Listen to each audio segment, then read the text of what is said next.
Self-awareness is the ability to perceive and understand the things that make you who you are as an individual. It's the conscious knowledge of one's own being, including their personality, their emotions, their belief, their choices, their values, and so much more. It's the capacity for introspection and the ability for one to recognize themselves as an individual separate from other individuals.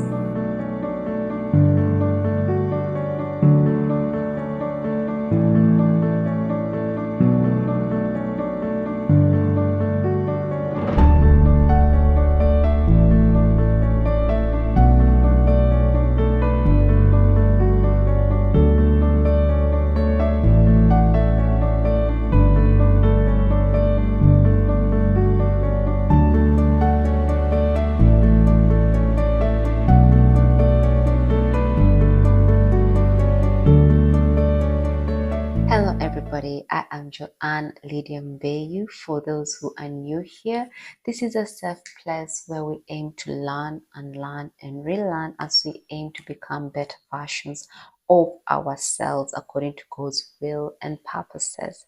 So today we will be discussing about self-awareness. While self-awareness is central to one's identity, it's not something that we acutely focus on every moment of the day. Instead, it gets woven into the fabric of who we are, and it emerges at different points depending on the situation and our personality. Self-awareness is actually a critical skill that we all ought to have. So in layman's language, self-awareness is knowing yourself inside out, knowing the way you think and knowing and understanding the way you feel about things, and consequentially influencing the way you act or behave. To be self-aware is to be very intentional in seeking and understanding oneself. It is a journey, and sometimes you will find out things about yourself that you really don't like. Nevertheless, that does not dismiss the fact that we all ought to be self-aware. When you get your insides right, and that is your thoughts and your emotions, the outside part will fall into place, and the outside part is the way you behave and your actions. So why be self-aware? There is a Chinese quote that says, "He who knows others is wise, but he who knows himself is enlightened." Self-awareness is crucial for all levels of success. It allows you to reflect on the different aspects of your life and who you are as an individual. Self-awareness helps you to understand your abilities and your tendencies. This helps you to understand and think about how you interact with others and the world around you. Additionally, self-awareness is critical in appraising your emotional intelligence. Self-awareness and emotional intelligence go hand in hand. It builds your ability to perceive your emotions and those of others. Through this, you're able to manage your emotions and behavior and adjust to situations accordingly.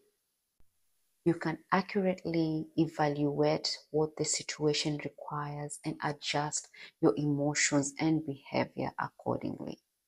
Most self-aware people tend to be very mature and act maturely because they are able to act consciously rather than passively. Self-awareness is also a huge factor when it comes to personal development. As you become more self-aware, you also become more aware of your weaknesses and your strengths. So you're able to capitalize on the things that you're really good at and also look for ways on how you can improve the areas that you struggle at. There are 4 types of self-awareness archetypes. The first one is introspectors. The second one is aware. The third one is seekers, and the fourth one is pleasers. So I will tell you the different types and explain how they are so you can identify how self-aware you are and which archetype is yours. So for the introspectors, these are people who are self-aware. They know who they are, but they do not challenge themselves. They do not challenge their own views or their beliefs or their values. They also do not search on their blind spots by getting feedback from those who are around. In short, they're just comfortable in just knowing themselves, but not challenging themselves to become better versions of themselves. This can limit them from becoming who they are really meant to be. The second self-awareness archetype are those who are called aware. These are people who know who they are, what they want to accomplish, and they are open to receiving feedback or opinions about who they are and what they can change about themselves. So these are people who have realized the benefit of being self-aware. The third self-awareness archetype are called the seekers. These are those who do not know who they are, what they stand for, and how others see them. So in the end, these are people who end up feeling stuck and frustrated. The fourth self-awareness archetype are called the pleasers. These are people who are so focused to appear a certain way to others that they overlook what really matters to them. Over time, they end up making choices and decisions that are not in favor or in service of their own success and fulfillment. So, how do you become self aware? Number one, consult the one who created you. Consult God, for He created you and He knows you better than the way you know yourself. A quote by C.S. Lewis that says that the self you are really intended to be is not something that exists from nature, but exists from God. Ephesians 2:10 talks about we human beings being the workmanship of God. That shows you that we were all uniquely created by God. So to become self-aware, it's a matter of us going back to our Creator and asking Him to reveal who we are to us. And you can consult God so that He can reveal who you are through His Word, that is the Bible, and also through prayers by just being intimate with God so that He can reveal who you are to you.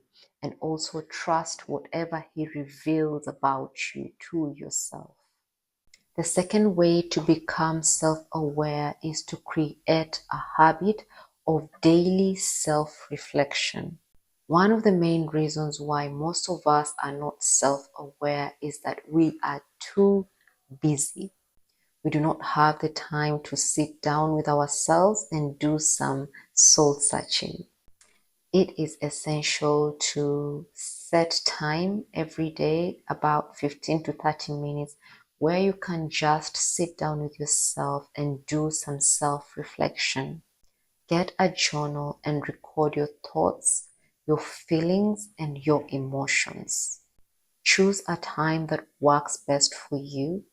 And when you're journaling your feelings, your emotions, and your thoughts, see what went wrong or what went right, and seek out the better ways of becoming a better version of yourself the following days.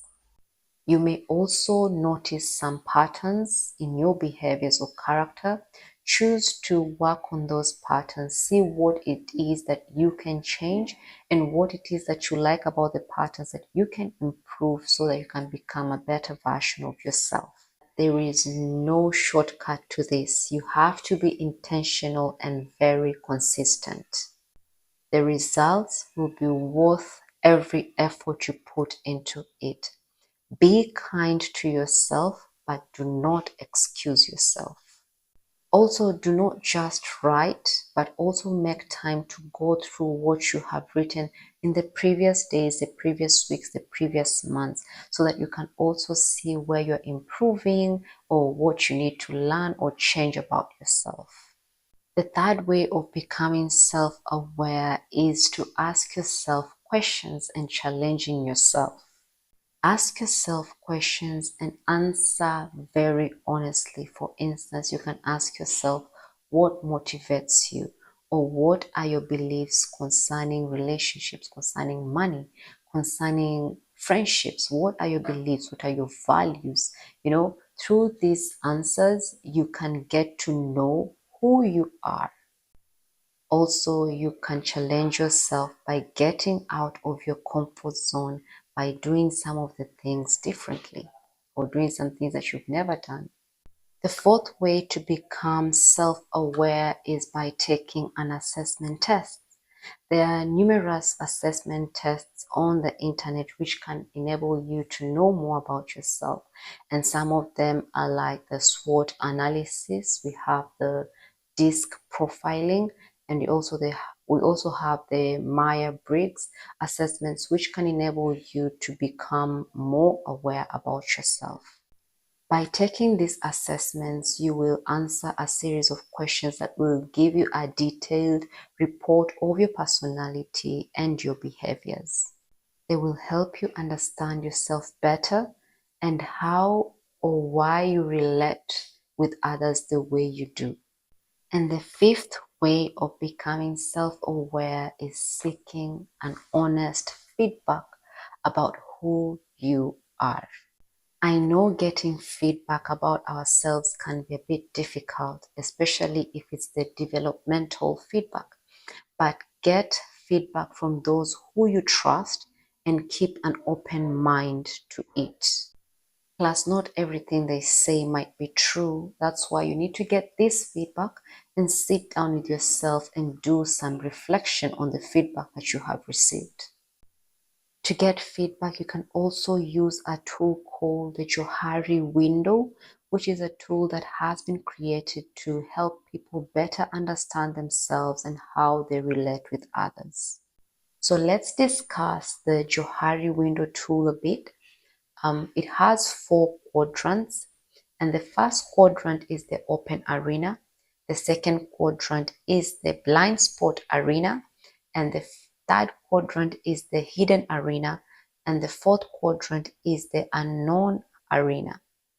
So for the open arena, this is the quadrant whereby you have traits that are both known to you and to those who are around you.